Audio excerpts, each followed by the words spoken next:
We are back on the Rational Boomer podcast. As you can hear, I still have a cold, but we're lucky because I have a guest on, a guest you haven't heard before, but a listener of the Rational Boomer podcast. His name is Lee. He's from California. And just talking to him before we started the show here, he's a good talker. So he's going to be talking a lot today. And I'm only going to talk when it's necessary, which is probably a lot too. But anyway, Lee, thank you very much for coming on the Rational Boomer podcast. It's always great to talk to listeners because they're always so intelligent, articulate, and they always have some interesting perspective that I always learn something from. So thanks for coming on. Well, thank you for having me. I stumbled across your podcast actually from TikTok. I was I was scrolling through TikTok, and I kept seeing you, and I'm like, man, you know what? At some point, I'm gonna have to start following you. And I would see, I'd be in the car, and I'd be getting out, going doing something, and I'd say, man, you know what? He's really got some good points. I have to follow him. I have to follow him. You kept popping up, so eventually I followed you, and then when I found out you had a podcast, I said, man, it'd be interesting to listen to you more than 30 seconds, Right, more right. than a minute, really listen to you. And I had no idea that you had a background in radio. I had Yeah. none whatsoever. And so I was very impressed that, that you had a podcast and and honestly, I really enjoy your format because what you're doing is something very different from what everybody else is doing. I think everybody else is kind of like has that mentality of, I'm the sage on stage and I'm going to bring people on, but for the most part, it's going to be all about what I want to target and talk about. And your forum is, I'm going to bring different people on. We're going to have a conversation. It's very relaxed, and I think people enjoy that. They like those different viewpoints. Like you had a person on, I think Maddie. Yeah, Maddie. I listened to the entire, and normally I'm going to tell you, I don't listen to podcasts like that, but I listened to that entire podcast, and that guest you had on was amazing. The guy Ed you had on was amazing. You're right. There's a lot of people out here that have a lot of opinions, and I think mainstream media, they don't, well, any media in general, really they don't really give people a platform to talk about things that interest them or have a conversation with them. So Well, I spent all those years in radio, and the last thing I wanted to do was a radio show. I feel like if you want to listen to radio, then turn on the fucking radio. This is a right, conversation, and I'm smart enough to know that I can't just be the one guy spewing shit out there and make any right, change. What I have to do is somehow inspire or encourage you to talk about the things I'm right, talking about, assuming you agree with it, and then you tell other right. people, and they tell other people, and that's really the way to do it. Some people have said, "Oh, I didn't think the idea of having guests on the show would ever work." And I said, "I knew it would work." Really? Well, people don't think of it this way, but when I was in my younger years, I was producing talk radio shows. How Okay, yeah. how how is this any different? They This bring is true. they bring on listeners, and it went fine. And Yeah, I'm happy to I'm happy that it worked here. Now, I'm glad you came on because you wrote a fairly lengthy email talking yeah. about some of the legalities of where Donald Trump is at this point. And you sounded like a lawyer, so I immediately didn't like you. But then you told me you weren't a lawyer. I'm not. Yeah, I'm not. I'm not, just for everyone. Trust me, I am not a lawyer. I do not practice law. The only thing is, I am going to pursue law in the future. I'm a teacher right now. I'm going to pursue law in the future, and so I get all these notices, and I read a lot of court cases, and so when the Donald Trump thing came about, it was very interesting that the whole juxtaposition of having a former president and a person who has a lot of money actually go on trial for some things. It was amazing to me because the system had never been user friendly like that. So I said, Right. not a good opportunity for me to start figuring out some of the legality of what's going on because we're in uncharted territory with with all of his cases. All the 4 or 5 cases, and even the civil cases. We're in uncharted territory because I don't think the judges, I don't think the jurisprudence system overall knows how to deal with somebody like this. Well, Because Go ahead.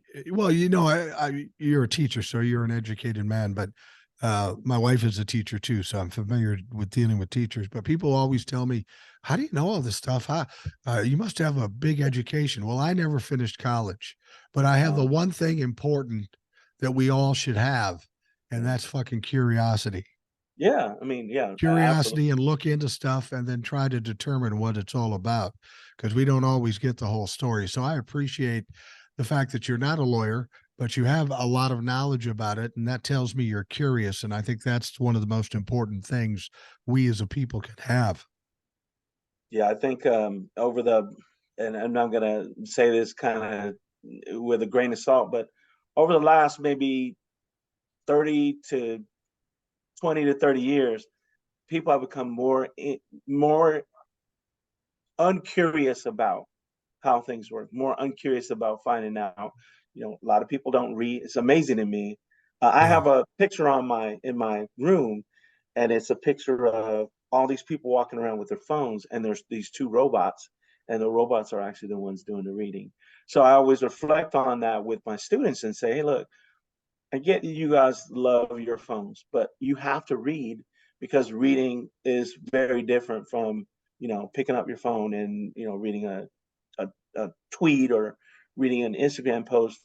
I say it's very different. This is a very different set of skills, and you need to exercise those skills. And a lot of kids, some listen to me, some are like, I'm not interested in reading at all. But I think overall, as a country, we've devolved into that very we've unlocked that very like reptilian part of our brain where it's instant gratification and not a whole lot of digesting the facts, not a whole lot of scrutiny. You can't summarize things. I mean, it's real. I think it's really become an issue. And so when this whole thing came up, I really was committed to finding out things, trying to figure out where things stood. And you asked a question, I think, when you were talking to Maddie about whether Trump could use his property and receivership in order to put up as collateral. So I instantly looked that up. I'm like, man, you know what? Thank That's you. a great question. So here's how it can go. So there's a downside to it. He can use payments from the property if he's actually getting payments or some form of income from the property. He can Right. use that to post bail or post bond or whatever it is. He can use that, but what happens is it devalues his property if he does that. So he can use it, but it'll devalue the property, which, I mean, depending on what happens in this case, I mean, he even if they just even if Engeron says, we're going to cap you up to 250,000 and that's where you're going to be at, it's still a substantial amount of his capital is being liquidated in order for him to use it to pay a fine. And I'm sure when he gets to the criminal phase, he's really going to be in trouble. I mean, I Well, really think he is. there's something I heard. I don't know if it's true, and I may be putting you on the spot here. It may not be That's fine. something you looked into, but somebody told me that he can. Everybody's going to think he's going to appeal, and Mm-hmm. everybody thinks that's an automatic free ride if you appeal. No. Somebody suggested to me that he can appeal, but he's got to pay that fucking fine, whatever it be, Yes. 250 million, 500 million, Mm-hmm. whatever it is. So that makes it a little tougher process for him. Yeah. He does. He'll have to. He'll have to. He'll have to at least. He'll have to at least um, show a good faith effort and say, hey, he might be able to talk to the judge and the court in the court system and say, hey, look, I have $125 million and the arrest is coming. He can make those it's just like everybody. If you don't have money to pay a fine or whatever, they can put you on a payment plan, things like that. But the bottom line is he's going to have to cough up some money. That might not be the whole thing at once, but at some point the court is going to say you have to cough up that money, and then you can appeal because you have to make a good faith effort to pay the fine or whatever you've been assessed in order for your appeal to go through. Because let's be honest, the courts aren't free, especially somebody of his means. The court's not going to be free. He's not going to get, they're not going to give him a waiver because he's a former president, so you know, Right. wait, that's not going to happen. He's going to have to cough up some money in. Well, So now, the thing about it is though, he's going to have to negotiate with the judge, who Mhm. happens to be the guy he's been pounding on and embarrassing and fucking insulting for the last month and a half. I don't understand the mindset there. I mean, if you'd want somebody on your side a little bit, it'd be the one guy that's making the decision. Do you think he's doing all this stuff trying to bait the judge to do something I to go for an appeal? I think it's a twofold thing. Number one, I think that they are trying to get the judge to react. But the other thing about it, and this is something I was thinking about with Alina Haba, the reason that I think that they're trying to get Engeron to, to get, step out of line or whatever, is that I think, and this is where I'm going to be honest with you, his legal team, and I'm not, again, I'm not a lawyer, but his legal team seems to operate on the assumption that, number one, because he's former president, there's going to be all kind of doors unlocked for him, and number two, they seem to think that, if I just say I'm going to appeal, that somehow Engeron's going to back away and say, "Oh, I don't want it to be appealed." But here's the thing: if you appeal, it has to be an appeal on an error in some kind of interpretation of the law, Right, right. some kind of application of the law. I can't just say, "Hey, I don't like what the judge did, so I'm going to appeal." The appellate court is going to say, "Good luck, go pound sand." And the way that James has set up her case, which I think she has done a masterful job. I don't know how she did it. She's done a masterful job. There's very there's very little room for them to appeal. Same thing with the Jack Smith thing um, down in Florida. Florida. Now in Florida, the reason that they got Cannon is because the defendant has to be tried in an area the defendant is, and the whole case happened down in Florida. So the closest place is Miami, and I think that's where she came out of. So that's the reason why they had to do it in Florida. And I'm gonna be honest with you, not that Cannon is a whole different can of worms, but Yeah. the same thing with Engeron and the whole situation is that even in that case, he's gotten his judge he wanted. He's gotten all of these delays and all of his motions have been granted, and she's done a lot of debating about what to do and blah blah blah. So he's gotten a lot of things. So I think Smith is just kind of feeding his legal team this line. They're feeding almost like fishing. They're feeding them all of this line, and they're just going with it. And so when it comes time to appeal, the only defense he's probably going to have is, improper counsel.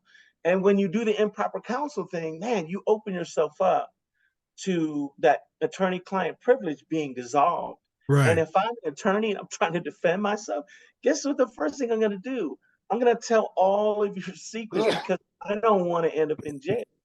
And so Exactly. as an attorney, you're kind of boxed in where you have to tell the truth. There's this, and I wrote a kind of a weird Twitter tweet or X or whatever you call it.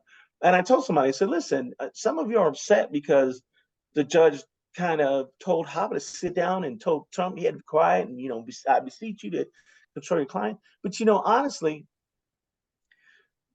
what he did is and I said, it was Trump, it was the judge saying, hey, we want you to control this person. He's not going to be able to do his rally, circus in my court.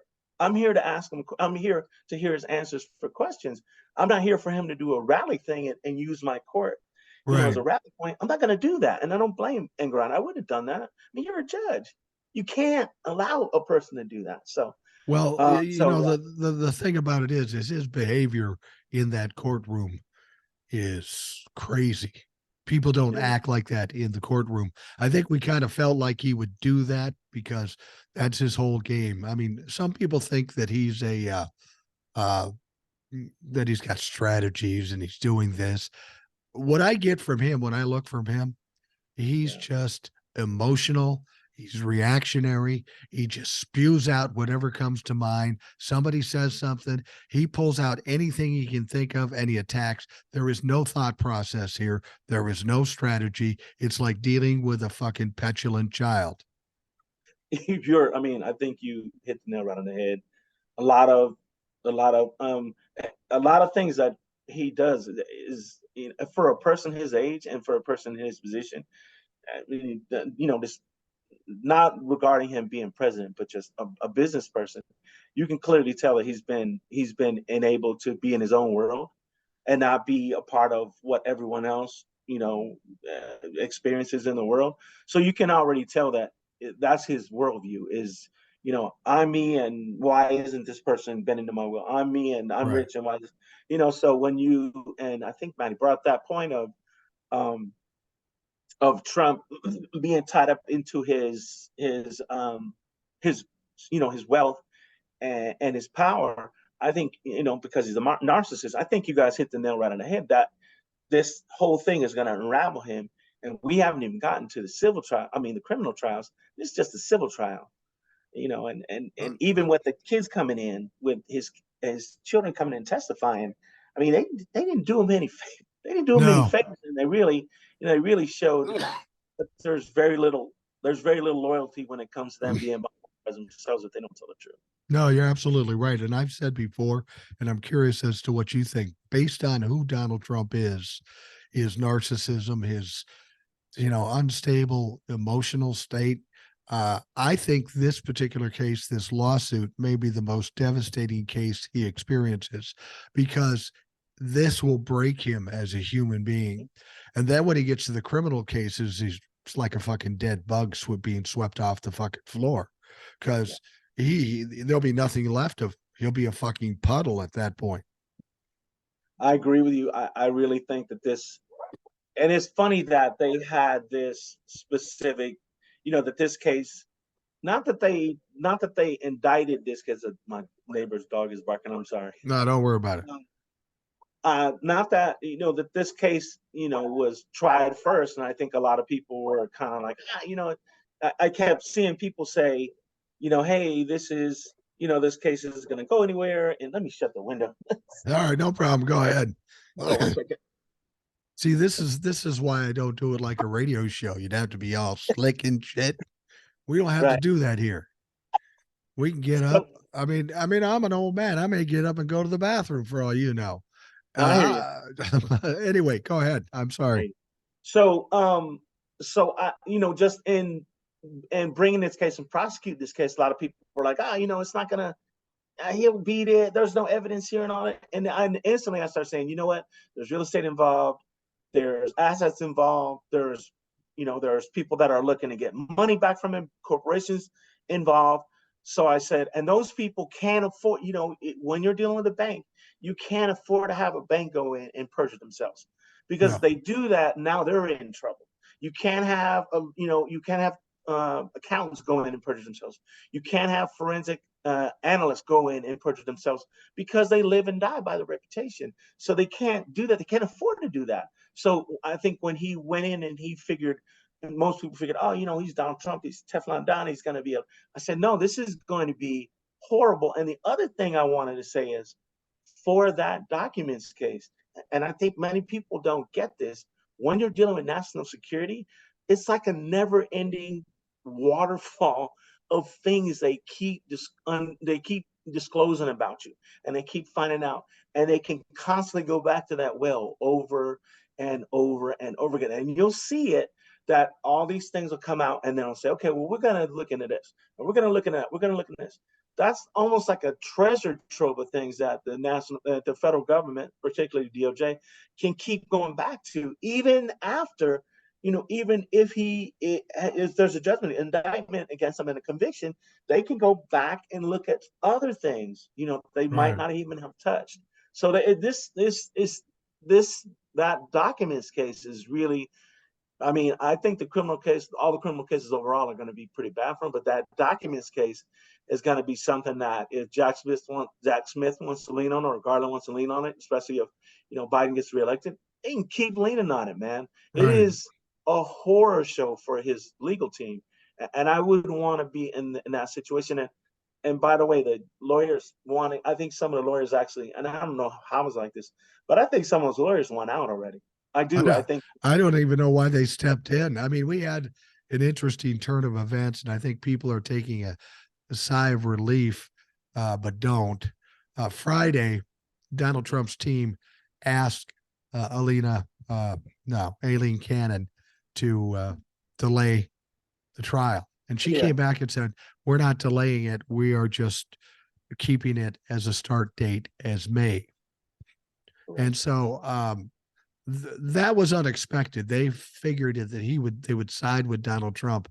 My theory on this is if she would have said, okay, we'll extend it past the election, that would have been the point where Jack Smith would have said, fucking enough. I think she's going to try to do it in dribs and drabs, a month here, 2 weeks there, 3 weeks there, and try to pick it up, a bit at a time so she doesn't. But personally, I think Jack knows what's up with her. I think he's just in the process of setting her up for the kill. That's I what I'm think saying. it's Leaving coming. her out. It's Yeah. coming. Yeah. So the other thing that I think people need to look at is the 11th Circuit Court is the one that they'd probably be appealing to. I'm almost certain it's 11th Right. Circuit. Yeah. If they're appealing to the 11th Circuit, can I tell you what pisses them off the most? When you make an appeal and there's really no basis for the appeal. Right. Right. 11th Circuit is notorious for not just saying no to your appeal, they're notorious for saying no with prejudice, meaning Right. no and don't ever try this again anywhere near our jurisdiction. So once they do, if they do that and they do it with prejudice, it makes it very hard for him to make appeals later on. In particular, those other lawyers and those other judges, they read those cases and they look at those cases and they try to, they try to glean what they can out of those so they can get directions. So if they do it with prejudice, if he tries to do it in DC or even if they come back and they say, hey, we're going to drop another case on you in New Jersey, now, that with prejudice is probably going to follow him in his appeals process. So that's, Right. I mean, I don't want to call it a bright spot, but it's something that I looked at and I read an article about the 11th Circuit, and they really hate that. They really Well, hate groundless appeals. well, and it's interesting that you mentioned that because there was an appeal by Jack Smith to something when Aileen Cannon was fucking around before. Yeah. They not only took it, they not only found against her, they fucking admonished her too. So Yeah. uh, obviously they're aware of these situations and they're not going to listen to any bullshit. I think people are worried about if that's going to be delayed. I'm not so worried about it. I think that'll be the gift that keeps on giving, like you said. Yeah. It's going to be enough in DC. It's going to be enough in Georgia. It's going to be enough in New York to destroy Donald Trump and take him out of the equation. This will just be the fun beating him around for the next 5 years. Yeah. Yeah. I've people have asked me, what do you think about, is he going to jail? That's on everybody's mind. Is he going to jail? Is the judge going to throw him in jail? I don't think Engoron has to throw him in jail. I think he's already done himself in, and people now, he's losing a lot of credibility with people, even besides the people that are like really kind of just fans, his cult, so to speak. Right. Because he just asked the guy Peter Thiel for money for 10 million, and Peter Thiel said, "Hey, look, you're a hot property, you're radioactive. I really don't want to give you any Right. money." Right. And so Trump went after him. And of course, it's a rich guy's club. So if one rich guy is like, hey man, this guy asked me for money and I said no because I don't want to be bothered with this whole circus that he's got going on. Well, other rich guys are probably soon going to say, you know what? This is not the guy that's going to get in the office and give us our tax break after all. So Well, we know the Koch brother put a bunch of money in to do ads against him. So Koch's not going to help him out. Yeah, because I'm going to tell you, and I told my son this. We were talking about it, and I said, listen, I said, you want to know what makes rich people mad? When you screw around with the law and they can't use the law effectively to Right. get what they want, they get pissed because now you're screwing around with their money. If a guy, if a guy at Bank of America can't go in and get a judge to do anything because the judge is so mortified behind what all this criminality with, real estate and all those other things that Donald Trump has brought to the fore and brought into the public view, if that guy can't do that, that guy's pissed. Right. That company is pissed off at you and they say, you know what, you're complicating our lives. Time for us to move on. And I think that's where a lot of people are right now.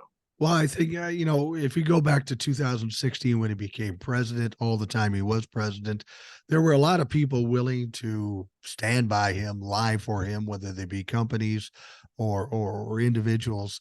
But now with the idea that Mark Meadows and some of these other people are flipping on him, I think his stock is shot. Nobody's willing to risk their lives or careers for him anymore. And this is where the trouble starts for Donald Trump. If he can't bully somebody or bullshit somebody, he's fucking done. He's Yeah. got nowhere to go because he's got no substance. I agree with you because, you know, you can BS your way through things. You can use your influence. But once you lose that charm to people, and I'm gonna tell you another thing, once he really starts losing these court cases, once he loses his first court case, he's going to be in deep trouble with the people that actually are sticking by him. Some of those people are going to look and they're going to say, you know what, not as great as advertised. The other thing I wanted to mention was, when you're a politician, and again, I'm not a politician at all. I don't know anything about politics. I've never been a politician, but I do know one thing.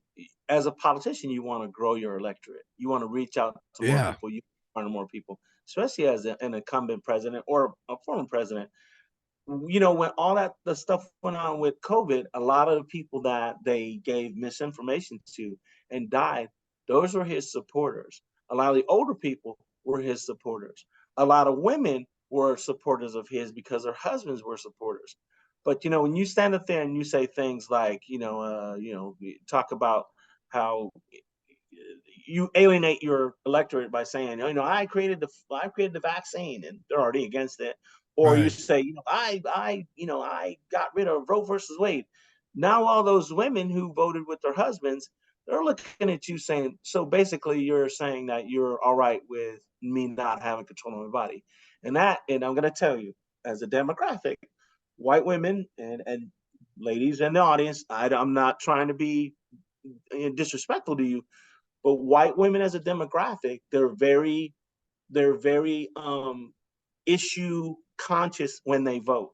Right. So why I say that is when you vote as a person on an issue, if that issue is very personal to you, you tend to say either I'm going to stay home because I don't want to vote for this person, or I'm going to vote for somebody else who I'm just going to vote my conscience. So I think we saw that a lot with this whole, the abortion ban thing in those states that it got passed.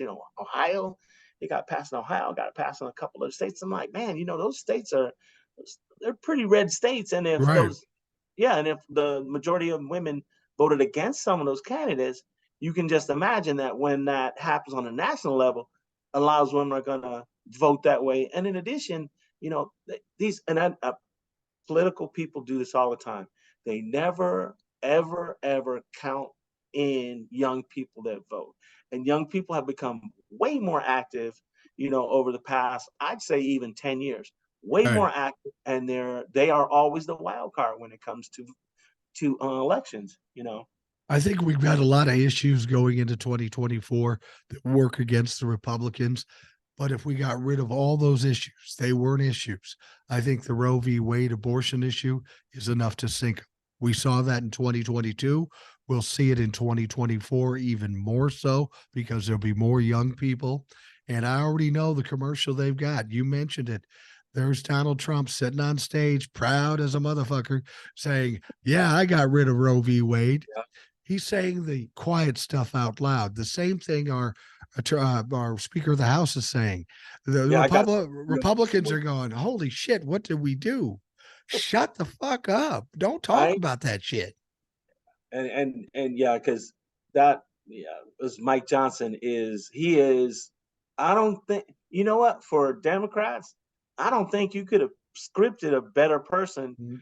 to become speaker for them to raise money. I mean, all they have to do is talk about conversion camps. All they have to do is talk about how this guy and his son have porn watching apps on their phone. I mean, it's a lot. I mean, we're what we're 2 or 3 weeks in, and they're combing through this guy's, all this guy's records. And on top of that, this guy's talking about, hey, so these guys are talking about we're going to cut Social Security, we're going to cut Medicare. Who do you think votes for you? It's not somebody who's 19 who doesn't need Medicare or who Right. doesn't have Social Security. It's the person that has Social Security is going to vote against you. I mean, you're right. Uh, for some reason the filters come off, and I call it the Trump effect. The filters come off, and now they're just saying things, and I'm in my mind. I'm like, I thought you guys had handlers. Shouldn't your handler be quieting you guys down? Shouldn't they be toning down some of that rhetoric so you're not just creating 50 or 60 different campaign ads that they could run all across the country in different Right. regions, because you're saying weird stuff to everyone. So Well, I think they're in desperation mode right now. They're at this. They would never have done this stuff about abortion, about all this other stuff. They would have never done it, but they see the end is near with the influx of all the young voters. They know that 70% of them are not going to vote for them, and they're like a guy hanging off on a cliff. He'll dig his nails in. He'll do everything he can. He's going to fall, but yeah. they're going to fight it until the last moment. And they're in some fucking deep trouble. And I think they realize that they just aren't willing to accept it. But I believe in 2024, assuming there's a blue wave, and I don't know how there can't be, if there's a blue wave, that's when they're going to finally say, shit, we're doing something wrong. Yeah, It's stupid, but that's what they're going to do. I just can't imagine. Well, first of all, when McCarthy took that deal to become speaker, and he made that deal with those eight, Yeah. for lack of a better, psychopaths. When Right. he made that deal with them, and he said, "Hey, at any time you kick me out," I said, I said the house is in deep trouble. There's going to be stormy weather ahead, and it is going to be a goat road for them. They have no consensus whatsoever. I mean, Democrats have a lot of issues with that too. I'm not going to just say the Republicans do.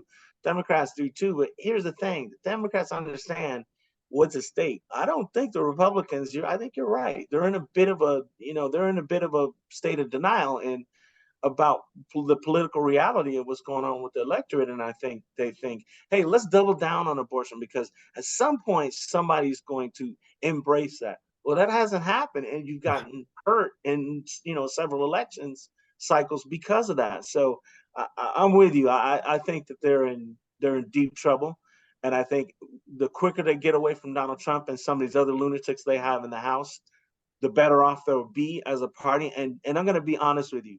I and I'm saying this, people, moderate Republicans, if you're listening to me, I'm going to say this to you. I am not a Republican. I am not a Democrat, but I'm going to tell you the health of the country depends on having an opposition party, a two-party system in which the opposition is functional, and we do not have that right now. Well, I tell We you don't. what, I'm going to say exactly what you just said, but far less elegantly Mhm. to the moderate Republicans. Fucking save yourselves, you fucking idiots. Right, right. I'm telling you, I'm concerned about that, because if we don't have balance in the party and there's no way to check one party over the other, um, we're going to have real problems. And I don't see that. The Democrats are disciplined right now, but I'm going to tell you, I feel like politicians, if there's no check on them, they Oh, can yeah. become disciplined real quick, and crazy shit will start coming out of the Democratic side of the House too, and out of Congress too. And we can't. And I'm going to say this: I think Joe Biden has done a pretty good job, Yeah. as far as his policies and all that. I don't agree with everything he does, not No. at all. But I think he's done a good job, doing things for the American people. But you can't depend on an 81-year-old man to try to control the House, particularly if you have one party that's totally dysfunctional and chaos, and Right. the other party that's feeling themselves so much they say, we can do anything. That really disturbs me, and I wish I want that balance back. It's very unnerving for me not to have that balance in both Congress, in both houses of Yeah. Congress, to have that balance and have a functional Republican Party. But you're right. Save yourselves. Well, Save yourselves. that's the real problem here is I'm not a Democrat or a Republican. I know the Democrats have plenty of problems. It's just that you have to have priorities. We've got Democrats with problems. We've got a tire fire going on with the Republican Party. So we got to do whatever we got to do to put that out, and then we can look at it. People have said to me, look, Mike, if Donald Trump is gone and the Democrats are in power, you'll have nothing to talk about. Oh, you don't know me, motherfucker, because I'll be talking my ass off. Right. Because then you still got to keep the pressure on. They've proved to us, Democrats and Republicans, they won't do anything unless they feel the pressure. And if I can do anything and hopefully inspire other people to put the pressure on, maybe we can accomplish something. We got to get the fire out first, and then we got to think about fixing the country. I just wrote that a Twitter to somebody, and I said, "Listen, we have to make sure we get these fascist psychopaths out of the way, and they're in no jeopardy of you taking over the House or or Congress. And then the second thing is we have to do something about the Supreme Court. The Supreme Court is crazy. It's crazy town. It's crazy work. They have all these precedents, and they're trampling on these precedents. And I actually wrote a paper about this, and I said, listen, I think we've been fed a bill of goods, because most people say, if it's a Supreme Court precedent, it's got the force of law, blah, blah, blah. It really doesn't. No, it Because it doesn't. depends on who's in the court, who's on the court. So, there's been a lot of precedents that have been broken, not to mention, not besides Roe versus Wade, but there's been a lot of precedents been broken. The Citizens United decision was incredibly damaging to the average person. It basically equated a person's pocketbook to how big their First Amendment rights are, and I don't believe that. I don't think somebody's pocketbook should determine their level of freedom. I mean, because No. then what you're doing is you're buying. Your freedom is for hire. Well, one So of the things that bothers me about Joe Biden is he's too old school and too centrist. Because some people have asked him questions about the filibuster. He's not necessarily for getting rid of the filibuster, right. and that should be a given. That should be Mm-hmm. gone. And he's Mm-hmm. also not necessarily interested in expanding the court. So here's my hope for Joe Biden. Joe Biden is the best choice to run for president in 2024, given his track record. He's an incumbent. All I care about at 82, you could keel over tomorrow. Okay. Right. It could happen. All I'm asking, he gets through the election, he gets through the inauguration, he's in office, and if something happens after that, whatever that may be, I'm cool. Democrats are in control. I'd be fine with Kamala. I think Right. she's a very sharp lady, maybe Yeah. more progressive. And honestly, I think if Biden is really thinking, even though he's more of a centrist, if he gets in and gets both the Senate and the House on his side, I'm thinking fucking legacy. I'm thinking I'm going to pass every goddamn thing I can. Right. So when I'm dead, they go, he was the greatest president ever. That's That right. makes sense. Yeah, and I think if one of the first things he needs to do, the very first thing he needs to do is he needs to make sure that they get this damn budget situation, and that filibuster's gone. Yeah. Get the damn budget situation taken care. The mechanisms for how the budgets are run. Get the Democrats in there and get them to write some good legislation about how the process is going to go. Because the way that we're doing it with CRs and all this is horseshit. We shouldn't Yeah. be doing it when it comes to funding the government. This is crazy.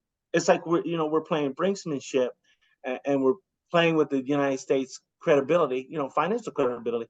I don't think we should do that. I think No. we should have a better, more robust process.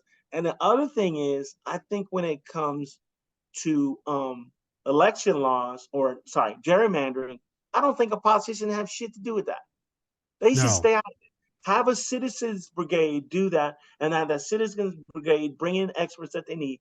But it should be electorate that does that. The politicians shouldn't have anything to do with that whatsoever, because either side is gonna screw it up. It's kind of like, and I'm gonna say this: like when you have the police or FBI or CIA investigate themselves. So they're gonna, they're gonna throw their own people under the bus. You shouldn't be investigating yourself. I don't care who you are. And Yeah. so when it comes to gerrymandering, I don't think politicians should have anything to do. I think that should be one of the first laws. But that the Supreme Court, I'm with you, I would pack the Supreme Court, and tell you another thing, I would enable them to go after these guys, and I know what's her name's one of them too, Sotomayor. She has some stuff on her too. And Yeah. not that like, what aboutism. It's not about that. But if they're doing things like that, there should be a code of ethics that should be established, and they should have to abide by them. If they're not going to abide by them, guess what? They have to go into Congress and they have to they have to have an impeachment if they don't abide by those rules. There should be some hard and fast rules that they establish, as far as judicial ethics, specifically for the Supreme Court, because it's different from every other court. So they should have that ethics, and those ethics should be enshrined in law. There should be no more. Oh, we're going to leave it up to the Chief Justice law because Roberts is weak. Yeah. He's He weak. is. He can't control those people, and the Chief Justice is supposed to be the manager. And basically, if you're a manager at McDonald's, the manager's not going to say, well, there's a complaint. Oh well, I can't do anything about it. No, if you're the damn manager, go in and address the problem.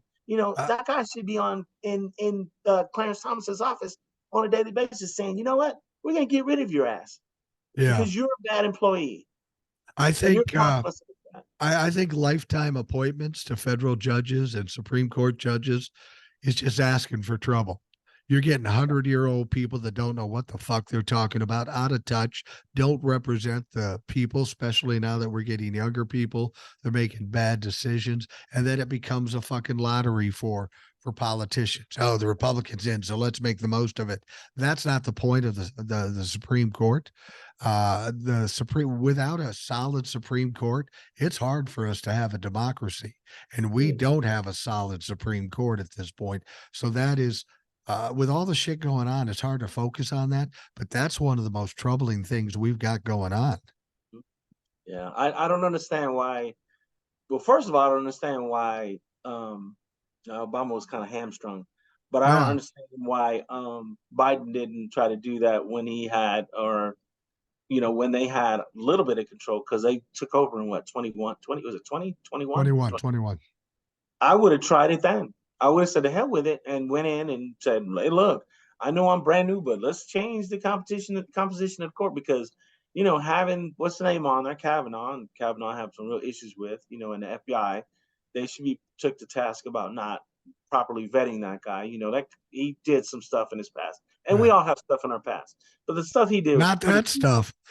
yeah, it was pretty egregious, and then a lot of them do, they have really shady deals that are being uncovered, little by little. But Gorsuch has some issues with selling property, and the property, for three times the amount, and then Alito, same thing, going on trips with people, and I haven't heard anything about Barrett, so she's probably, new and saying, I probably can't do some of the stuff, but you're right.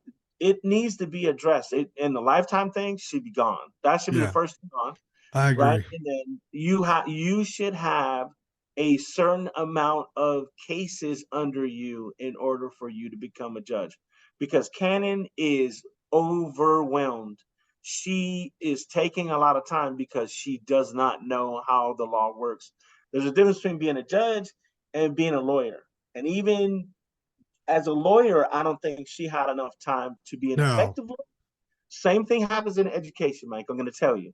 Oh, I If you're know. an administrator and you have spent little time in the classroom, and then you're in charge, a lot of times you don't understand what it's like to be a teacher. So what happens is you say things to teachers, and teachers are looking at you like you have no idea how this goes. So same, I think, is a parallel, there. Well, my wife is a teacher, so I have some experience with that. But the radio station I worked with for many years, doing traffic and stuff like that, was owned by the Minneapolis Public Schools. Oh, So I dealt with some administrators, and I always tell people when I come to do this podcast, the most freeing part of doing this podcast is I don't have some fuckhead with a suit standing behind me telling me to do something that's absolutely stupid. And they didn't like me when I did that. They'd say, Mike, you need to do this. Well, this particular show I was doing, these traffic reports, I fucking invented it. So don't tell me how to do it. Do it. You're coming off the street because you got a suit. You think you can tell me something? I Right. wasn't an easy guy to deal with back in those days. They were making a lot of money off what I was doing, so they just kind of said, leave him alone. I Yeah. know he's an Got it. asshole, but leave him alone. But Yeah, but I think in government and in the Supreme Court, we've got an epidemic of greed and grifting. They've been at this trough for so long that it's hard for them. They've been at this so long and they've gotten away with it so long. They almost believe they're entitled to it. I I say that all the time. Some of the politics, like I'll give you an example.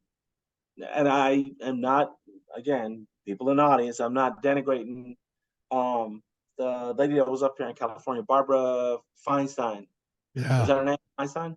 yeah, Uh, but when she and McConnell, sorry, yeah. McConnell and Grassley, and I mean these people are so freaking old that sometimes even trotting them out there is a chore. And I mean, when you're the minority leader in the Senate, and you glitch like McConnell did, I wanted to say to the people handling him, you assholes know that this man's too old to be out here. Right. And you should be talking him into retiring. And I know it's about job security and all that, but you know what? Have this man retire. His family, Elaine Chao, and his family should be telling him that. Same thing with Grassley. So, and then even Feinstein, she knew the end was near. Let me put it this way: if you're going on a flight on vacation and you see a pilot do what Mitch McConnell did, or what Mhm. Grassley or Dianne Feinstein, are you getting on that fucking plane? No. Right. And they'll might say it's not a fair comparison because they're flying a plane. Well, these guys are flying the fucking country, so it's just as bad. Exactly.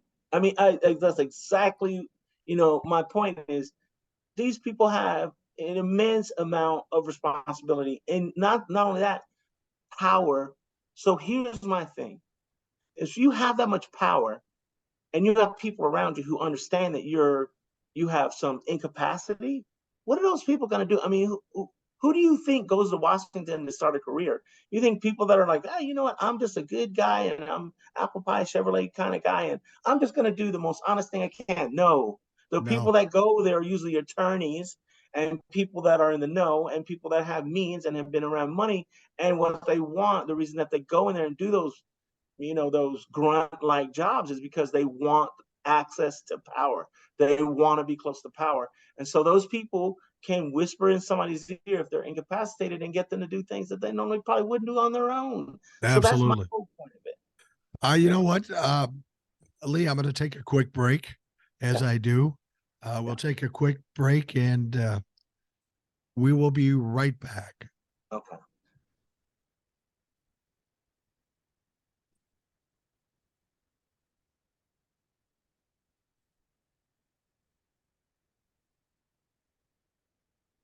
We are back on the Rational Boomer podcast. Excuse me, the cold still affects me. I know I sound like I don't know what the fuck I sound like, but anyway, we're fortunate to have a gentleman on the show who has no problem being understood. His name is Lee. He's from California. He's a listener, now a host or a co-host, and I'm suspecting he'll be back sometime in the not too distant future. But you brought up something, and it kind of ties in with something else I've been thinking about. Um, it's one thing if you have Democrats and Republicans, differences in policy and all that stuff, but it's gotten farther than that. The Republican Party has become kind of pervasive. I mean, they seem to be in a destruction mode, and that destruction happens to be our democracy. And you brought up Tommy Tuberville, whatever the fuck his name is, and his continuing insistence on jamming up the military. It sounds like they're getting some ways around him, but no matter what happens, he stands strong to that. And I forgot. I wonder where the days were when you had a or a minority leader or somebody in control in the Senate who went and slapped the motherfucker around and made him comply. But either Yeah. Mitch McConnell doesn't want to, he isn't able to, or is just ignoring the situation. But you had some insights on this, and I'm glad because I don't know much about it. So So this is a bizarre. The entire situation is bizarre. So Tommy, I think Tuberville is his name. He's yeah, allegedly a representative from Alabama. He was a football coach at, I want to say, Oklahoma. something It like might, that. I can't remember. He was a very, he was a D1 coach. So Right, he got into politics. He got elected to the I think it was the Senate right off. right, He inherited. He was running for a vacant seat, I believe, and so this gentleman, he is holding up he's holding up appointments for the military, for commands, for officers to be put in commands. It's just it's a really cumbersome situation he's created because he's holding them up. He keeps saying it's not because of the Department of Defense's policy that women who are in the military and spouses, dependents who are in the military, can go if they're in a state that doesn't allow them to get health care, mainly abortions, that they'll pay for them to go outside the state and they'll make a way for them to go outside the state. So this guy doesn't like that.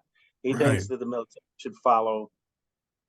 And I don't know why, because there's only a few states that have these laws, and these laws, when you think about it, these laws are laws that are created by people, and they might not necessarily be those people that are serving in the armed forces. That might not be that might not be how they look at things. And I understand you're in the military and you kind of gotta, I was in the service and you gotta kind of abide by the rules. But he's holding up these appointments because he says as long as the Department of Defense doesn't get rid of this policy of allowing people to seek their own health care, that he's going to hold up these appointments. And so what the Democrats have struggled with it because, of course, he's one of the people who says, well, I'm not going to vote on him. So the Democrats, what they've done is they have to do what they call a voice vote. And a voice vote is for every one of those people that's appointed, you have to do a vote. And if you think about the logistics of that, because these senators aren't just kind of hanging around, right, they have to do that to meet committee and all that. So you have to get all these people together and they have to voice vote. And so for every one of these people, you have to voice vote. Well, what the Democrats started doing is I think they started packaging them in multiple people in one voice vote. But still, there's probably hundreds of people that need to be appointed, and I mean it's going to take a long time to do that. But Tuberville's just sticking to his guns, and his colleagues are frustrated with him. But if he's the guy they put him on his committee, and he's the guy holding the keys, so to speak, to the car. They can't do anything without him except for do this end round, which is going to take forever. So on his policy of using his own kind of his own kind of doctrine or own kind of beliefs to obstruct that, interfere with that whole process, I think is pretty dangerous too, because what you're doing is and I kind of know how this works. If you have an officer that's running things, say an officer is running a MEF, or officer is running a division, or officer is even running a major command like CENTCOM, and that officer is supposed to have an executive officer and a cadre of officers on down that handles all the stuff. Well, if you don't appoint any of these people, that officer now has to take on those duties, right, and so that's causing a lot of strain on these people. I mean, because first of all, let's be honest, a lot of these people are, they're older people. They're not 21, 22 years old. So some of them are late 40s, or late 30s, early 40s. First of all, second thing is you have a lot of people who, if there's no one in charge, they now have to defer to the people that are actually running some of these different sections. Like instead of having a general run it, you'll have a colonel run it, or you'll have a lieutenant colonel run it, or you might even have a captain run some of the thing. some of the things that these appointed officers are supposed to run. So it's, it puts a real strain on everybody around that organization and around the Department of Defense, because they don't have all these people in place. And and that's where decisions need to be made, and decisions need to be made by people that have the expertise to make those decisions. I'll give you an example. If I'm a captain, I haven't gone to some war college. I haven't gone to these, because they send these officers out and they send them to these specialized schools so that they can be trained how to do their job. Well, if you have a guy who hasn't gotten appointed, and now you have a captain who's never gone to a specialized school and doesn't have that specialized training experience, now you have somebody who's wholly not fit for the job, doing the job that they're probably not supposed to be doing. So you see how that can break down super easy if if you have people that are untrained, or you have people that are not skilled in these things and don't have the experience. It could be a real problem. I mean, we have all this thing in Ukraine going on, thing in Israel going on, and I mean, and these other countries are seeing that we have this deficit in leadership. So I'm sure that they're plotting and planning things, not necessarily to attack the United States, but there's always that gamesmanship between countries, and not having an appropriate set of leaders can always be disastrous. Well, and there's no other way to look at it. This does weaken our military, which seems contrary to what Republicans say they believe in. They support our armed services. No, they don't. They're not. They're trying to weaken it for some reason, and it's about ideology. That's the thing that I don't understand about Republicans. This whole abortion issue, and it seems like everything there's a problem with have to do with them wanting to hold on with making abortions illegal. It's a fucking loser. It's been proven to be a loser. Anybody with common sense, I always tell my kids, try something a couple times, and if it doesn't work, do something different. I mean, it's as simple as that. You don't be an idiot and keep pounding your head against the wall, but that's what the Republicans do. And for whatever reason, they got to know this is going to kill them in 2024. I mean, I do. Everybody does. But for whatever reason, they can't let it go. Tommy Tuberville weakens our military. How's that going to do for him in his next election? I don't think he's going to be around much. Well, and and it's funny you say that, because contrary to what most people believe about Alabama, there's quite a few bases down there, Yeah. and there's a lot of military folks down there. And I'm going to be honest, at some point, those people are going to say, you know what, this person just probably isn't, probably isn't really for us, and probably isn't going to support us, because things like this. And I think you're right. For some reason, they're doubling down on this, and I don't know whether it's one or two things. Either number one, they're afraid of that electorate, that piece of electorate that Trump has such a hold over, or number two, they just simply have no other idea that they can align with, or they can kind of backpedal on, because they have gone full force, and I don't know if they can come back. I don't Yeah. know if any of them have the courage to come back, because it takes courage to do that. To say, hey, Donald Trump. I mean, look at Chris Christie. They hate Chris Christie, but he's got a valid point when he starts criticizing Trump, because the things that he's saying. Hey, look, and I love what he said. He said, "Look, you guys are booing me because I'm saying Trump wasn't any good enough. He wasn't a great president in office.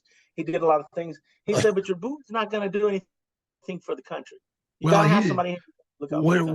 what he's doing is very calculated, and it's Oh yeah, actually very smart.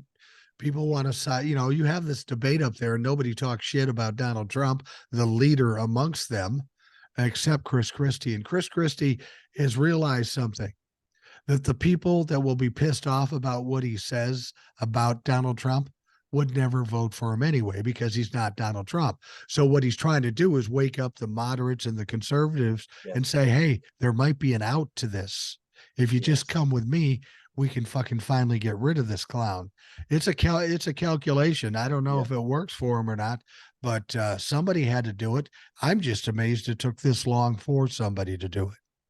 Well, I really think that people are afraid of Trump, and I think that the basis of their fear is very irrational. I don't know why they're. I mean, what is he going to talk bad about him? He's a criminal. Yeah. Why would I worry about a criminal talking bad about me? a person that's indicted. Why would I worry about somebody who's going to be broke soon? You know, Uh, even before uh, then, even before he got indicted, a lot of people should have took a stand and said, "Hey, look, you know what? The whole thing about this sexual assault thing with you and this lady, the E. Jean Carroll, that wasn't all right." You know, they absolutely should have criticized him. And so I have a theory, and this is a theory that I've thought a lot about, and this is concerning January 6th. Somebody asked me, "Hey, January 6th, what did you think?" I said, "Listen, there is a famous theorist, and his name is Gustave Le Bon.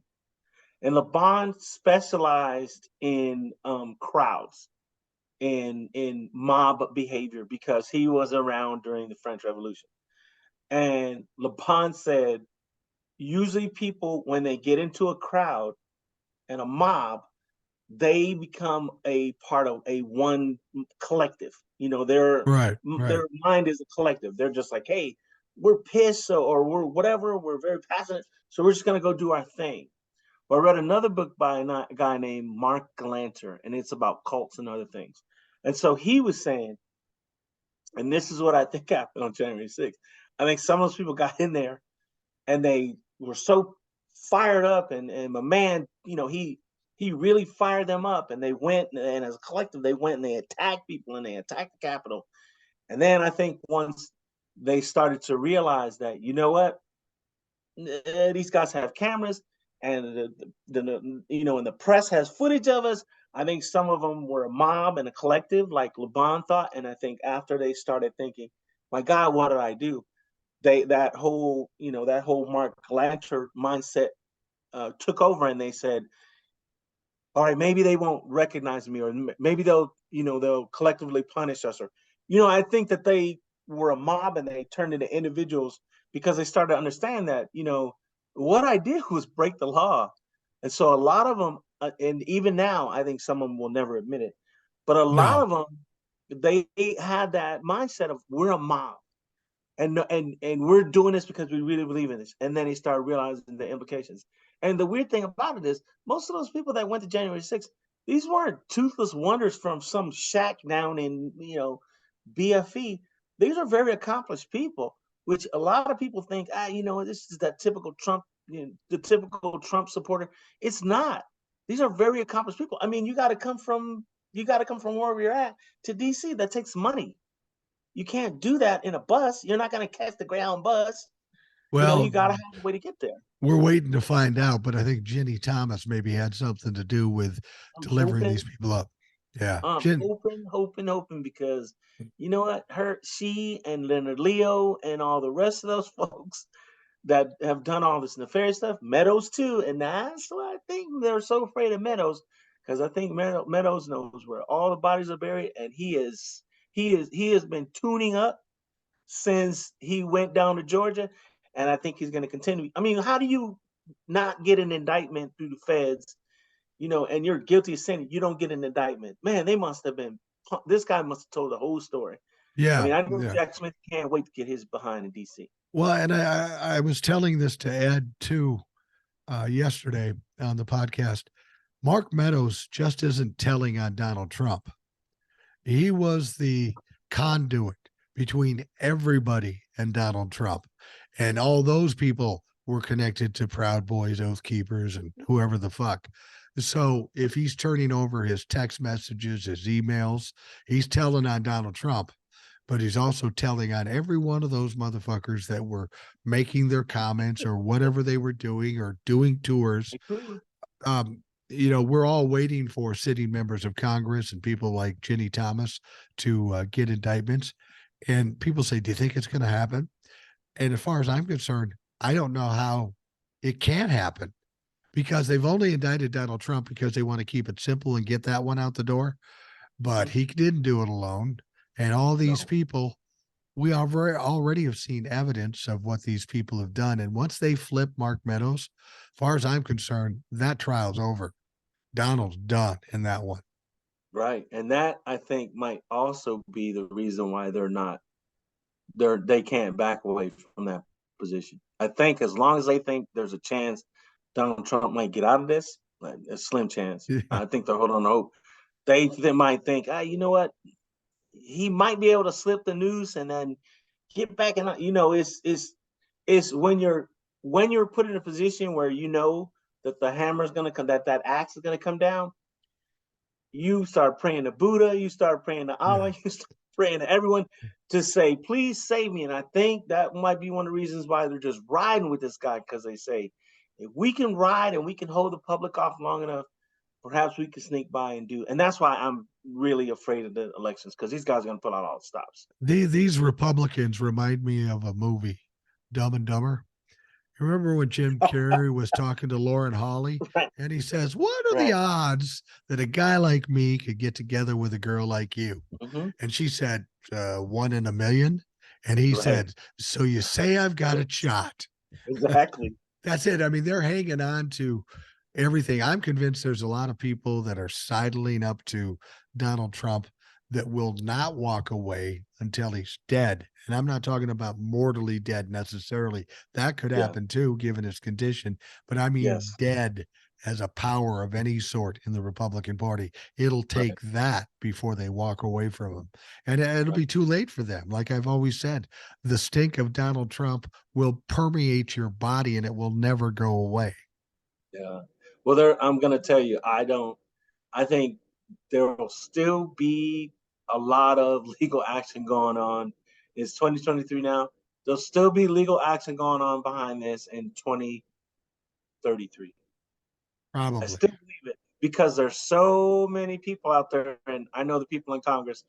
I know some of them are sweating, especially that crazy eight. I call them the crazy eight. That Right. crazy eight that took down McCarthy.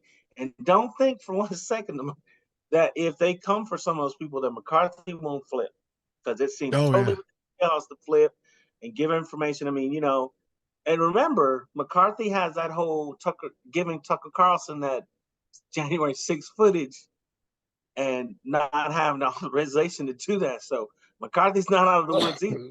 Yeah, I don't even think Fox News hosts are out of the out of danger. They could get an indictment too because they were part. I mean, fucking Sean Hannity was basically a consultant to Donald Trump. Oh, yeah.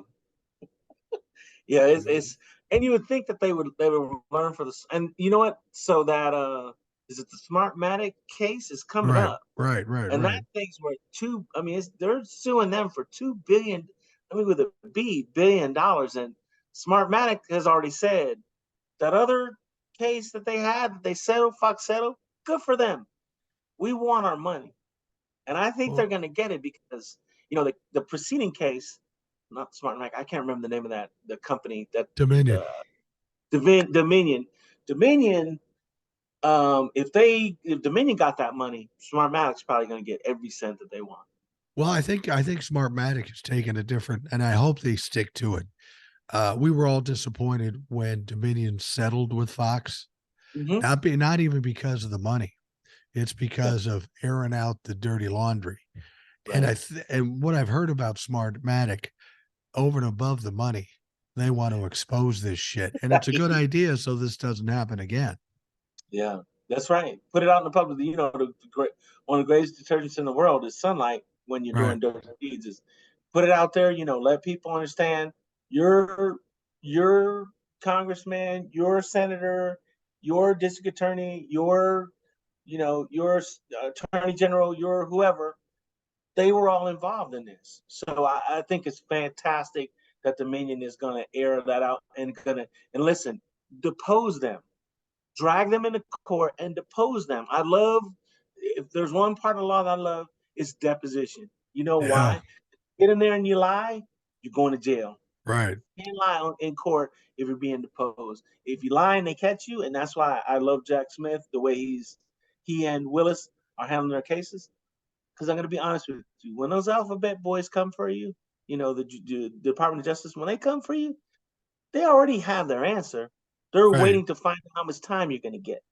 That's about the size of it. They're waiting to find out how much time you're going to get from the judge because they already have the answers and they already have the evidence. Particularly, and this is what I kept telling people, this is a former president. Their case has to be airtight. And you're right. Jack Smith has something for Eileen Cannon. He has something for her. Oh, he's got He's a plan for her. There's no question about it. You know, it's funny. You mentioned this before. Is Donald Trump going to jail? And there was a time when this all started. I said, yeah, probably not going to jail because he's a former president. The logistics are too hard. Mhm. But now that we've come this far and all this, this is a different situation than most government situations. Egregious shit happens, but we never hear about the facts, but we know all the facts. So Yeah. I don't see how they don't put him in jail because they talked about, well, if we indict a former president, it'll cause disruptions and divisiveness in the country, and that used to be the case.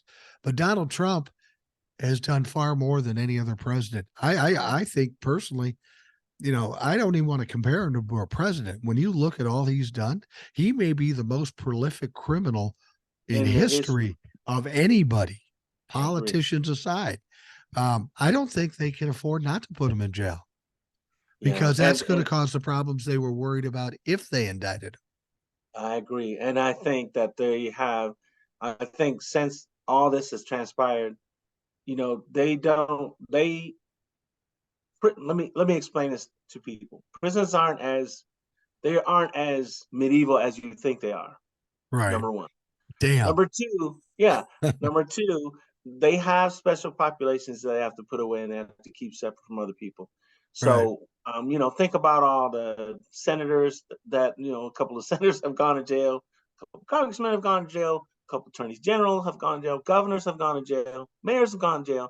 So this is we're not reinventing the wheel, just because this guy might go to jail. A lot of high profile people have gone to jail. So it's not within outside of the wheelhouse of a prison system, or even you know for the federal prison system or federal correction system to create some specialized, for lack of a better word, jail for this guy to sit in. And he doesn't need secret. What does he need Secret Service for? There's going to be nobody around him Right. unless they Right. think he might hurt himself. In which case, you put cameras in the cell. Yeah, But but he's a narcissist. Narcissists don't commit suicide because they're the yeah, best people in the world. of They'll course. hang on to anything. Yeah. But Donnie's going to lose his shit when he finally happens, and he's going to keep trying to do this bullying shit and this loud talking stuff. And he's Mhm. gotten to a point now where that used to work for him. It's not working. No. Emotionally, he's got to be on the verge of breaking because everything he tries doesn't work. I mean, people always ask me, do you think he's going to be the nominee? And everything in terms of what we know as far as who's supporting who suggests Right. he would be the nominee. I just don't think he makes it to 2024. And I'm not saying he's going to die, but he's going to be so buried and he's going to have no money because any money he gets goes to legal defense. How does he Right. run for president? Right. And I think a lot of the people, like I said, with the Peter Thiel thing, a lot of people that were going to support him, even if they support him on the down low, it's not going to be a substantial amount of money. And you are you and some Christie might do this. Christie might say, you're throwing away your vote. If you vote for him, you're throwing away your vote. Much you love him, Yeah. he's a criminal, and you're throwing away Right. your vote. I mean, that might work. But honestly, I'm with you. I don't even know if he's going to be the nominee, and if he is the nominee, that's fine with me too. Because you know what, if he's not going to be anywhere near the White House, I'm fine with that. Because what the last time he was here, I still, it blows my mind that this man was president. It really Yeah. does. It's truly Yeah, amazing. And you know it's what? sad. You know what? I don't necessarily blame the electorate or the people voting. Donald Trump becoming president should be a red flag to establishment politics in general, Yeah, Democrats and Republicans. They were so fucking tired of it. They didn't like Hillary because she was the essence of establishment politics. They right. threw the fucking dice with a guy they knew nothing about. They lost big, but that's how much they hated establishment politics. So maybe this is a time we fucking start making some changes. Exactly. And you know what, I like that. I like what you said. Some of the establishment needs to be dismantled, Yeah. but a lot of people bring this up. the parallels between how Trump came to power and I'm not going to try to scare anybody, but how Hitler came to power. Now I'm a historian by trade. Um, there's a lot of parallels there, and this is what von Hindenburg thought, and this is what the parliament thought of the socialist Democrats in Germany after the war. They thought we'll be able to control Hitler, we'll be able to change him, we'll be able to make him think like we did. And then what happened? Hitler tapped into that one area of the nation that was disgruntled, the military. The Right. military was very, very unhappy with the Social Democrats. And so when Hitler came calling, they stood up and they said, "You're our guy." And they were never able to control him. And that's exactly what happened with Trump. The only thing that saved us, I think, was that people started to realize this cat is got something going on with him. Like Yeah. he's somewhere else that we don't want to be. And it scared people into voting. But you're right. We have to make sure that this is not going to be a repeat of what the last Trump, that we don't get him back in office. But furthermore, we also need to say, what established politics is what got us here in the first damn place. Well, we had a lesson. We had a parallel on a smaller scale here in my home state of Minnesota. We had two politicians running for governor, both established politicians. One was Hubert Humphrey, who's a hero here. Right. His son was running, and we elected Jesse the Body fucking Ventura. Sure. One term, Jesse the Body Ventura.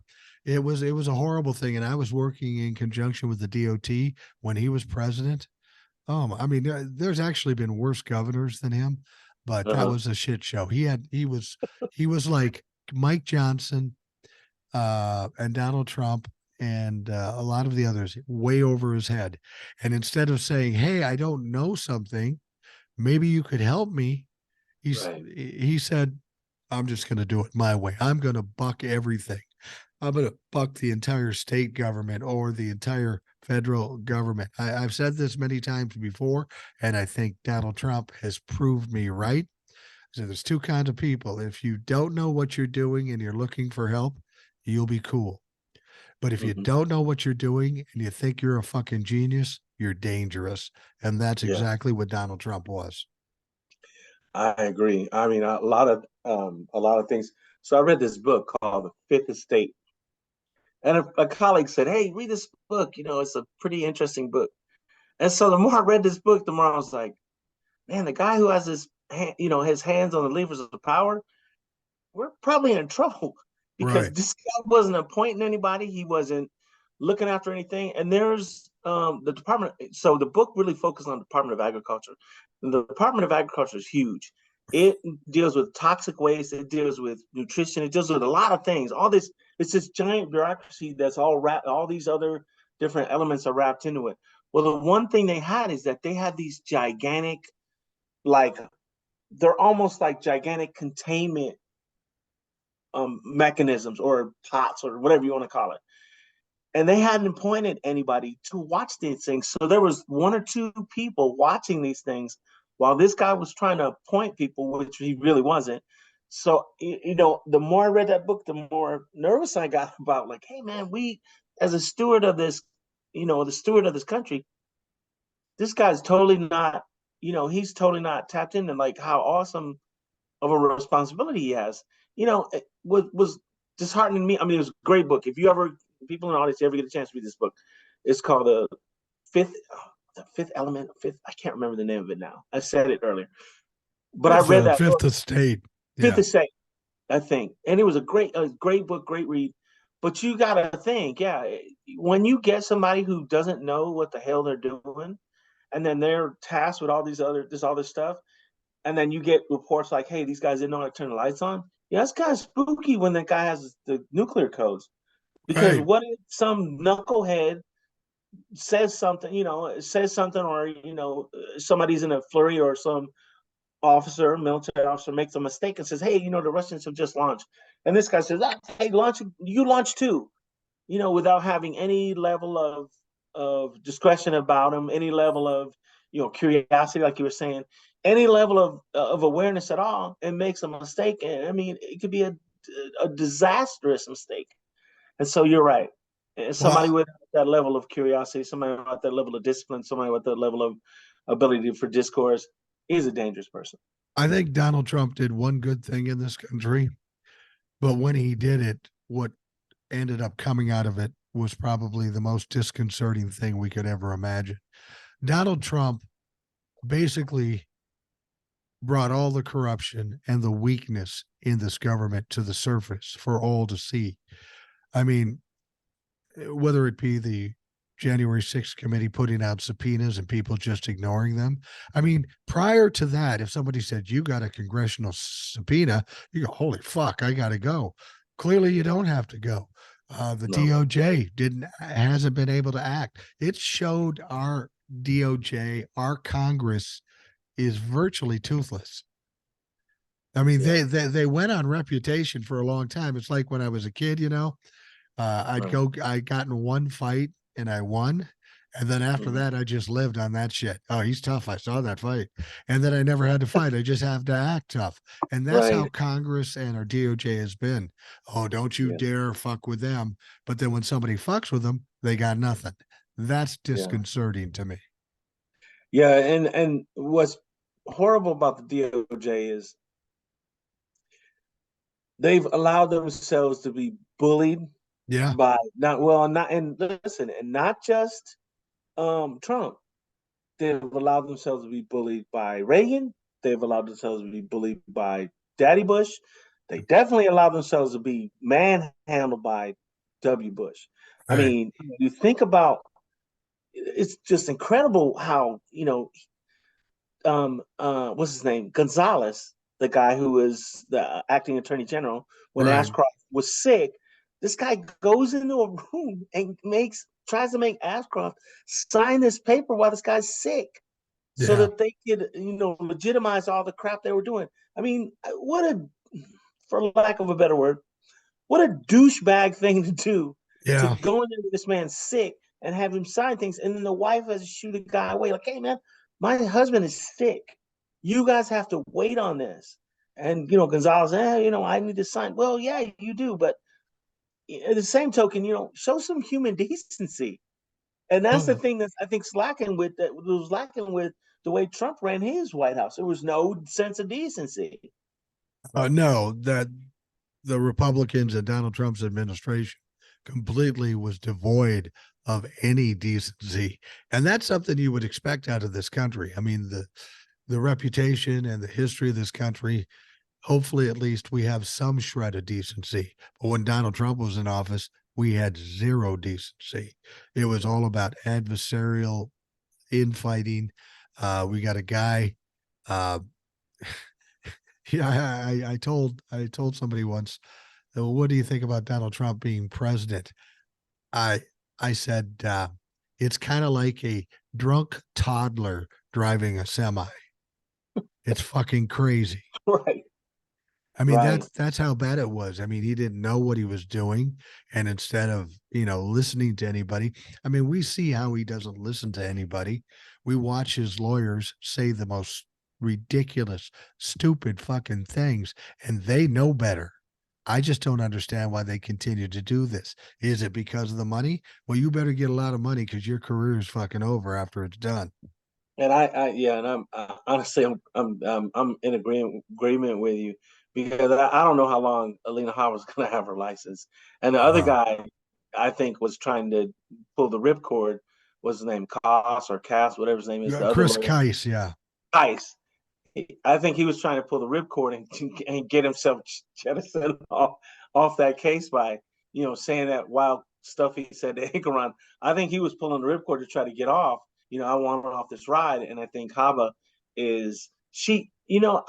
It's amazing that she's a lawyer, and I hate to say that because I'm sure she's probably a bright person, or she was a bright person at some level, but I don't know whether her intellect has devolved. But I mean, something as simple as marking the box that says you want a jury trial instead of a bench trial is really her incompetence that got Donald Trump in this situation in the first place. I mean, let's be honest. You only had to check a box. Damn, you're a lawyer. You don't have a Yeah. legal assistant that can, jump in and say, hey, you guys forgot to check the box. Well, you know, I the don't thing think about so. it, whenever I see people who Donald Trump has hired, like lawyers or people in the administration, when he's hired women, there's one common thread. They're always young and they're always beautiful. Now, Central casting. I have no problem with beautiful young women, Mhm. uh, but that shouldn't be the criteria for the people you hire. I mean, like Hope Hicks, I don't know anything about her. This Yeah. other woman who flipped on him, God, No Hutchinson. Cassidy Hutchinson. Yeah. She's way brighter than I thought she would be. Alina Habba, she's kind of a dime store fucking lawyer. He got her Yeah. because she fit the looks that he wanted and she bought into the bullshit. So that's why he has her. I am totally shocked that he hasn't fired her for that mistake of having to deal with Engeron, which I'm sure he probably is like, well, she's probably the one person that's going to stick with me. But I mean, and a lot of them are the central casting. And the Hutchison girl, I think she was just so, I think she was really concerned, like, hey, look, I have all this information. And if I don't come clean and they have to force this information out of me, my ass is going to go to jail. So I Right. really think that Yeah. she said, her survival mode kicked in, and she said, "Let me talk to these people and see what I can, see where I'm at as far as in this in this the whole corralling of people that might have some criminality attached to the name dealing with Donald Trump, and I don't blame her. I really don't. So I want to ask you a question. Yeah. Go ahead. What do you think about the whole situation with Joe Biden's too old, and the New York Times poll that came out. What do you think about that poll that came out that had him Uh, losing? oh, the polls of him losing in the Yeah. five. Yeah. Yeah. I've talked about that. And here's the thing. I don't believe in polls because the Uh-huh. polls told us Obama was going to lose in Yeah. 2011. They told us Hillary was going to win in 2016. They told us Trump was going to win in 2020. They told us there was going to be a red wave in 2022. Ooh, yeah. We don't know who funds these polls. We don't know the questions they ask. We don't know how many people they ask. uh, they don't show any kind of, you don't understand what their veracity of these things are. They're just pulling out of their asses these polls, and they may have their own little agendas to it. And I don't have a lot of confidence in the media, but I do like Rachel Maddow only Uh-huh. because she seems to be more on top of things. And she made an interesting statement about those same polls. Hmm. She said, yes, it does say that, and whether we can trust them or not is beside the point. But in that very same poll, they also asked, would you vote? Who would you vote for if Donald Trump is convicted of a felony? And guess Hmm. what? It switched from 4% for Trump to 14% for Biden. Biden. Now, between now and 2024, 91 felony charges. What are the odds he's going to get one felony charge? I think it's I pretty think. good. So Well. the point they were making Mhm. about him winning now is pointless because he's going to get convicted, and then we revert back to the Biden thing. It's the media doing whatever they can do to scare you so you keep watching. Yeah. Well, and like somebody said, those pollsters, the people that do polls, it's a business. Oh So yeah, how do they make money? They create these polls and they sell them to the media, and the media is like like an addict. The media has to have those polls because without those polls, they're just talking, and they need that pseudo. And I teach econ, so I know how statistics can be. You can twist statistics to whatever you want them to say. But right. yeah, the media, they're like addicts. They need those polls. They have to have those polls so that they can kind of fool people into thinking, it's scientific what we do. When it comes to presidential elections, I liken the media to fight promoters. You know, a fight promoter could have Mike Tyson fighting Paulie Shore, and they would say, "Oh, that Paulie Shore is pretty wiry. He's pretty tough," because there's no money in a landslide or an ass whooping. They've got to create that that drama. And that's what the media does. They create the drama. And that's one of the reasons I do the Rational Boomer podcast, because I'd watch them and I'd hear them say something and I'd think to myself, yeah, but what about that? Or what about this? Right. Or what about this is going on? And they never mentioned that. So I said, Yeah, I'm going to go out there and I'm going to tell them the story and then I'm going to tell them what the fucking facts are. right. I was having a discussion with somebody. It tickled me. They said, a lot of people in intelligence ends up in the media. And at first I was like, that's not Nah, true. it's definitely And not true. and then I told somebody, I said, I don't think that's true because a person that's really in intelligence, they would be caught dead on TV. Number one, it's a lot of exposure.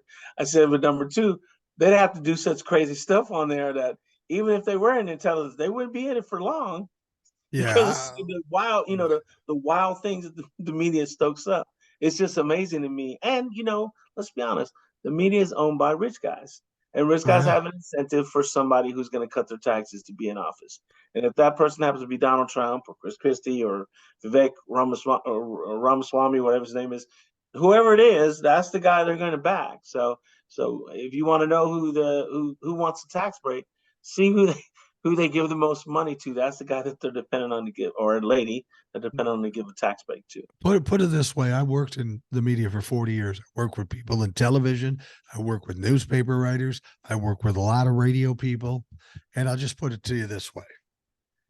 If my granddaughter came to me and said, Grandpa, I'm going to marry this media guy, or I'm going to marry this Russian serial killer, I'd have to give it some serious thought. Because, I mean, uh, I always tell people, radio business people, not all of them, of course, I have friends, Right. kind of, but I always said about radio people, they were basically carnies with good voices. That's fucking all they are. I don't know whole lot about that world, but I have watched a few things. My son is kind of in media. He writes, and so he said, Dad, he said, listen, he said, I was listening to, he went to this gathering, well, a party with some guys that write, and he said, some producers, and he said, Dad, the way that those shows are produced, he said those people actually, they actually pit the people that are on those reality shows against each other. Oh yeah, And I said, yeah. that's kind of weird. And he was like, no, he's like, Dad, really? They pit them against each other and they find out, they dig up dirt on them. They do all this Oppo research on each of these people. And then they feed that Oppo research to other contestants or whatever on these shows. And then they attack each other about from this based on this opposition research. I'm like, you got to be kidding me. He's like, no. He's like, Dad, all that stuff's it's rigged, and anybody that goes on it is subjecting themselves almost to abuse. And and I had to stop and think. I'm like, wow, that's amazing that happens. I mean, horribly amazing, but still, it's And kind of these weird to do that. and these dumb fucks are so starved for fame that when they say, "Hey, you want to come on next season?" after they've just been abused for one season, yeah, they'll jump back fucking on. I mean, one of the things that disturbs me most that I've realized when Donald Trump became president, and as an educator, you'll see what see what you think about what I'm saying here. I think I was surprised we have far more dumb people or just not even uneducated, just don't know what the fuck is going on. We have a lot of dumb people. Now we've been hearing this whole thing about forgiving student loans, right? Right. And I think they should, because that's your future economy. And if you fuck up the future economy, what are you going to live with? But Nothing, yeah. but beyond that, whenever there's a crisis in this country, a hurricane, a fire, or whatever, government comes, pours some money in it to try to make things whole again, right? Right. I personally think, based on where we are and the amount of stupidity in this country, it is at a crisis level. And not only should they forgive all the loans, They should start pumping money in and get as many people in college as they can, pay for Got them because we need smarter fucking people. exactly. I was telling somebody that I said, listen, I said, I know people are so up in arms about their taxes. I get all that. I said, but listen, you folks have to remember, we have a we have a self-inflicted brain drain in this country because they made college too expensive. Right. And in our state, kids can go to school for 2 years at the community college. But you know what? If a kid wants to be a whatever it is, then have the kid jump through some hoops, but pay for the damn college because we need our own engineers, we need our own physicists, we need our own chemists, we need our own marine biologists, we need our own whatever. We need those people in this country, and we've been allowing people to come into this country and they get trained here and they get educated here. And then the moment they get to a point where they can establish their own business, they go back to their country. I mean, we have a whole bunch Right. of people from China here and, Southwest region of, the world and, or Southwest Asia. And we have all these people here, but you know what? We shouldn't expect those people to have any allegiance to this country. No. They're not from this country. Why would they care about the country like I do and I live here, or like my children do because my children are from the United States? We have such a dearth of people. And I tell my students that all the time. I say, look, just because you're at the school doesn't mean you can't be a botanist or a marine biologist or a chemist or a physicist or whatever, physicist or whatever. I said, what you have to do is you have to actually understand what that entails when you're doing that. But I'm in agreement with you. Stop screwing around with, stop trying to be predatory and make college unattainable for a lot of these students, because what's happening is a backlash from these young people saying, to hell with college. I'm going to go for 24 months. I'm going to become a phlebotomist, and that's what I'm going to do the rest of my life. I'm going to go and be a welder. I'm going to go and be this. I'm going to go and be that. And I don't have to go to college because college is too expensive. And so Right. that class is what's going on. I was, my wife and I were talking to our financial guy, and we wanted to, excuse me, we wanted to put money away for our granddaughter for college. And I said, so when you put that money in that account, what happens if she decides not to go to college? Too bad. You got to spend it on college. My money in that account, if it doesn't go to college, we keep that shit. And I said to my wife, I said, our granddaughter's 3 years old. We have no idea what the landscape will be for college. It may not, there may not be college. I mean, my son went to college for 4 years and he's going to get a job in tech, but he did it by taking certifications. Right. His college degree didn't make a difference in that situation. I'm not saying college degrees are useless, because they're not. I mean, they are valuable, but it's like everything else, whether it be the rich people want to keep grifting and keep pressing us. But when college becomes too expensive and you can't Right. justify it based on what you're going to make from it, Right. they're going to have to drop the prices or fucking do something, because people just won't do it anymore. Well, here's the other thing too.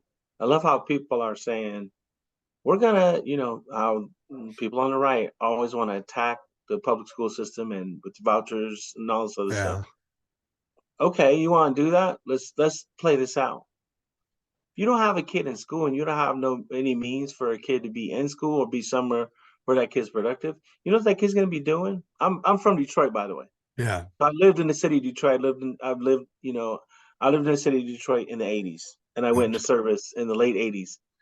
So I know this firsthand. If you don't give young people an outlet, you don't give them the ability to improve themselves, and you don't give them the ability to make a living, you know what that kid's gonna do? That kid's gonna be the first one to lead an attack on your rich person house. Right. And they're Right. going Exactly. to go into your house. They're gonna take everything they can. And if they think you're a threat to them, let's try to turn in, they're gonna take care of you. And I told that to people, because I had some colleagues. Oh, I we had a situation where the kids walked out of school. They were protesting something. So, well, maybe we should shut down the school. I said, yeah, you can shut down the school. But again, long term, what's going to happen with those kids is they're going to get Right. desperate. and they're going to target you, and you're a little bit older. You won't be able to fight 5 or 6 of them by yourself.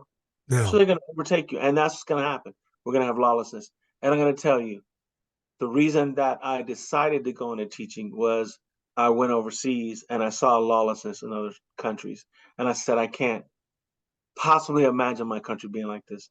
So I have to do something in order to reach out to young people. And that's why I went and teach it, Well, because I had a fear of that, you know. and you should be admired for that because you could do other things, make more money, and be treated better. But instead, you chose to sacrifice that to do some good in this country. And I think, you know, what I realized when I started doing the TikToks and the podcast, I'm 63 years old. You know, I'm on the downside of the life.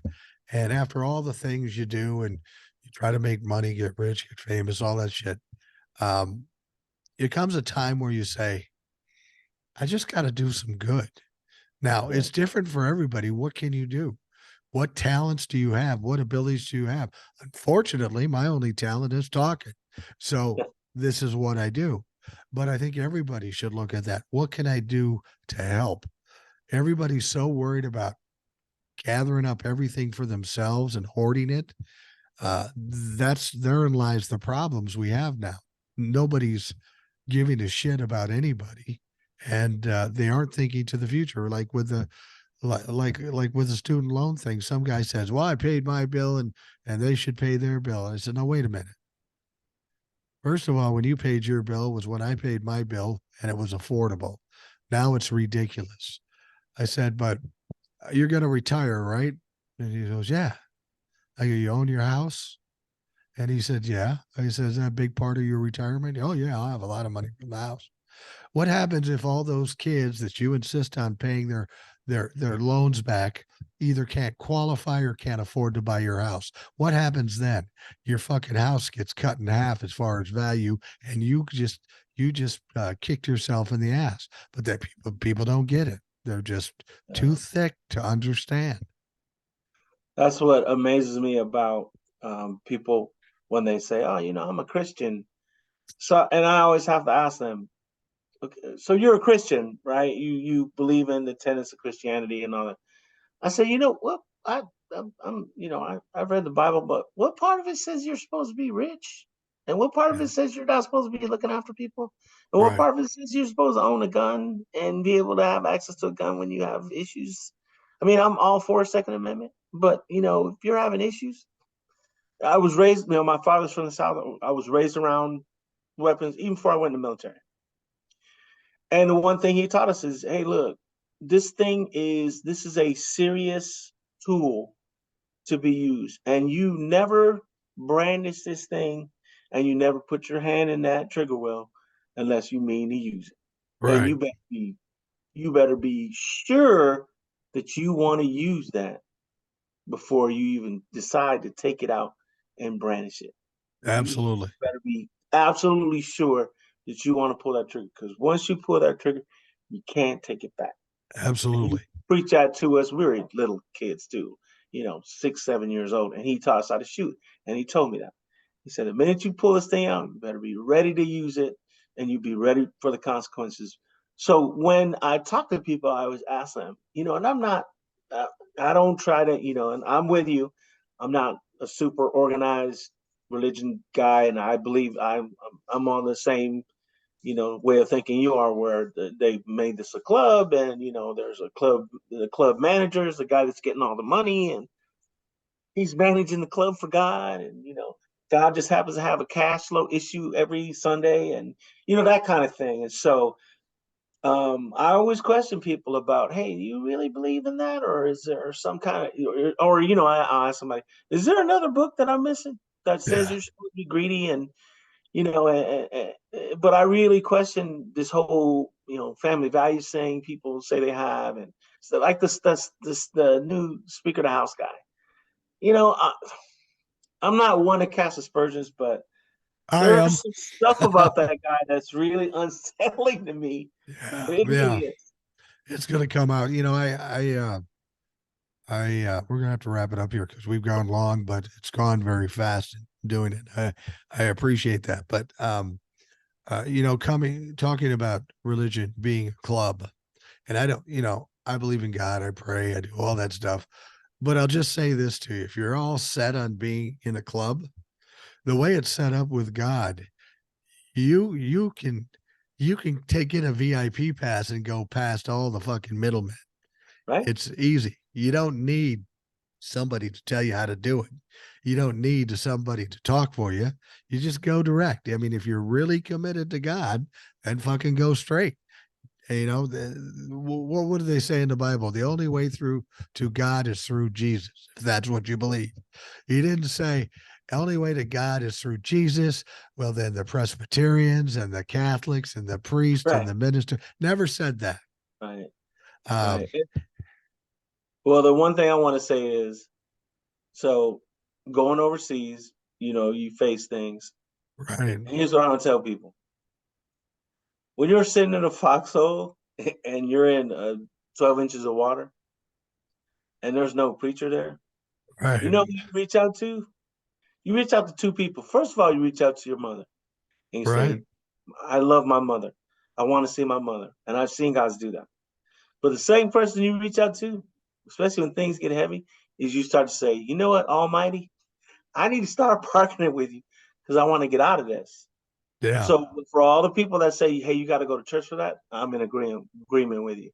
You don't have to go to church. You can close your eyes and you can have a good chat with the Almighty. You don't have to go. And you don't have to have $10 for the offering plate either, Right. surprisingly. Um, well, I'm gonna wrap it up here, and I appreciate you coming on the show because it's a good conversation, and that's what the show is about. I appreciate the fact that you're intelligent and articulate because I'm a little lacking today with this cold. But of course, Lee, you're more than welcome on the show anytime you want. Everybody is. Right. And all you have to do is email me and say, I'm ready. And then we Okay. put you on. So I'm glad you reached out. And I'm glad you're kind of a new viewer or listener. I appreciate that immensely. Yeah. Yeah. Well, thank you, and I hope you get better. And like I said, I get up in the morning, I do my whole stretching routine, and then I'll put you on the loudspeaker. And my wife asked me, she said, "You're listening to a new person?" I said, "Yeah, I found him on TikTok, and then I said I started listening to his podcast, and I like his format because he has different people on." She's like, "Oh, that's interesting." So I think she's even probably going to start listening to you too. Nice, nice, nice. All right. Well, Lee, again, thank you very much. He'll be back, I'm sure, and I know I'm going to get a lot of emails. I like Lee. I know I'm going to get that. So, be listening. I'll be reading those emails too. But for those of you that listened today, I appreciate you taking the time out of your day. I hope you have a great day, and we will talk to you tomorrow.